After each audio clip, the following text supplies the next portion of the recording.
जय श्री सीताराम, जय श्री राधे श्याम। कल हमने पढ़ा था लास्ट यहाँ तक। नहीं तो अंत में मेरा मरण ही होगा। विधाता के विपरीत होने पर कुछ कुछ वश नहीं चलता। हा राम, हा लक्ष्मण और सीता को लाकर दिखाओ। ऐसा कहकर राजा मूर्छित होकर पृथ्वी पर गिर पड़े।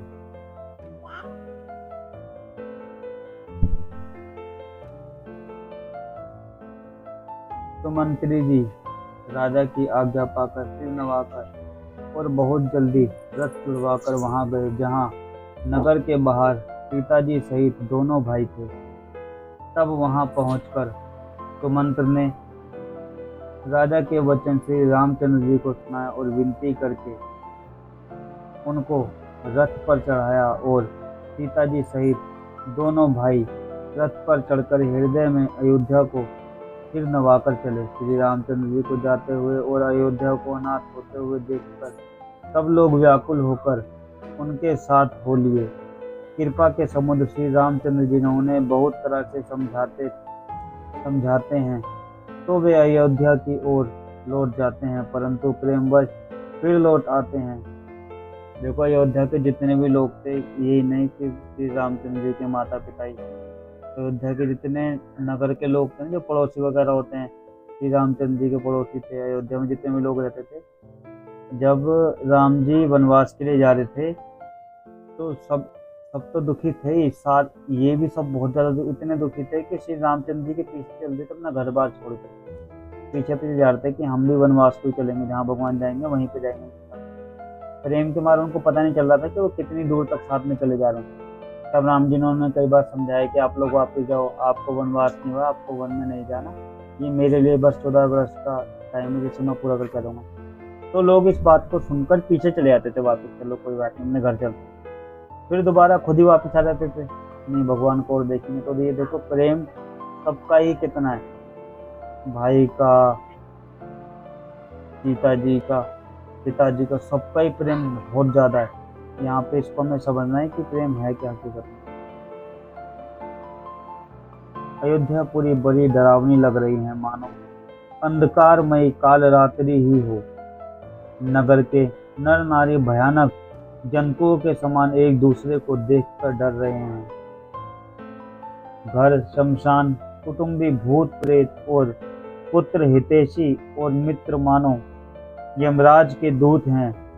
बगीचों में वृक्ष और बेल कुम्हला रही हैं। नदी और तालाब ऐसे भयानक लगते हैं कि उनकी ओर देखा भी नहीं जाता। करोड़ों घोड़े, हाथी, खेलने के लिए पाले हुए हिरण, नगर के गाय बैल बकरी आदि पशु, पपीहे मोर कोयल चकवे तोते मैना सारस हंस और चकोर श्री रामचंद्र जी के वियोग में सभी व्याकुल हुए। जहां तहां ऐसे चुपचाप स्थिर होकर खड़े हैं मानो तस्वीर में लिखकर बनाए हुए हों। नगर मानो फूलों से परिपूर्ण भरा बड़ा भारी सघन वन था।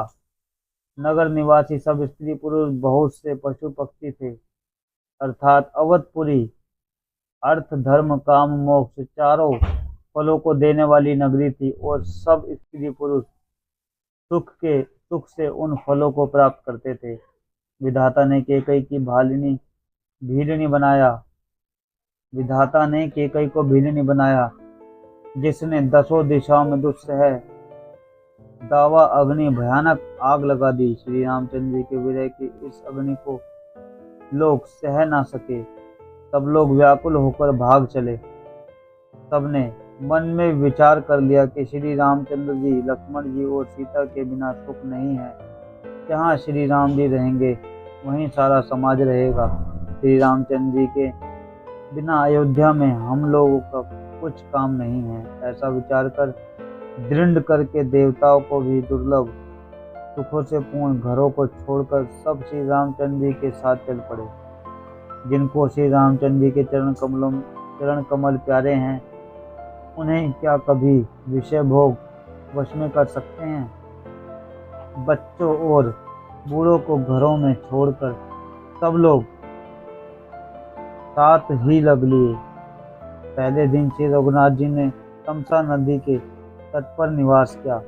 प्रजा को प्रेमवश देखकर श्री रघुनाथ जी ने दयालु हृदय में बड़ा दुख हुआ। प्रभु श्री रामचंद्र जी करुणामय हैं, पराई पीड़ा को वे तुरंत पा जाते हैं, अर्थात दूसरों का दुख देखकर वो तुरंत स्वयं दुखी हो जाते हैं। जय श्री सीताराम, जय श्री राधे श्याम। आज हमने यहाँ तक पढ़ा, कल आगे पढ़ा।